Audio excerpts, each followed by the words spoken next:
Hi all, this is Manjit from Alpha Capital, and in today's video I will be covering the MPC, which is the Monetary Policy Committee, and the outcomes which were presented yesterday. Now before talking about the outcomes presented yesterday, I would give a little bit of background on MPC. So MPC was formed in the year of 2016, and it was formed to bring more transparency and accountability in the monetary policy. So before that, RBI governor used to decide on the policy rates. And now after MPC formation, although RBI governor heads it, it has a total of 6 members, out of which 3 members are external. And through the consensus, the voting of all the members, the decisions on the policy rates are taken. And even on the decisions presented yesterday, the rate hike was actually opposed by 2 of the members. Those 2 members were actually external members, and one was the professor of IIM Ahmedabad, and another person was the member of Prime Minister's Economic Council. So this was a brief background of MPC.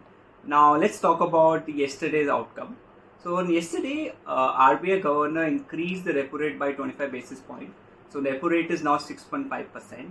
And if you look at the trend, the increase in the rates have been reducing. So it was around 50 basis points in the month of September last year, and now it's 25 basis points. So, and what is repo rate? It's basically the rate at which the RBI lends to commercial banks. So as and when the rate is hiked, it discourages the borrowings by commercial banks and reduces the money supply, and thereby helps in curbing the inflation. And the reason for which the repo rate was hiked is because the core inflation is still high and sticky. Although the headline inflation has come down, it is under the 6% range of RBI. But and that was largely because of the food prices which have come down. But the core inflation, which removes the prices of food and fuel, is still high, and that's the reason the committee increased the interest rates. And the other important point in yesterday's meeting was the RBI governor declared to maintain the withdrawal of accommodation stance, and that's basically to keep a watch on the policy rate basis, the inflation and the economic growth.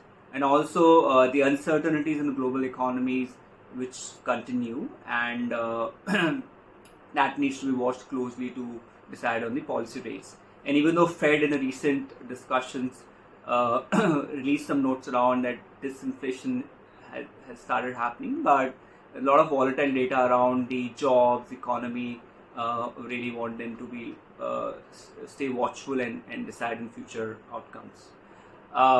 So that was on the hike in repo rates and the stand of RBI. And from the forecast perspective, GDP is expected to grow by 6.4% in the financial 24, and inflation is expected to come down to 5.3%. And we really believe that interest rates are almost peaked out, although there is always a possibility of another rate hike before central bank decides to pause further hikes.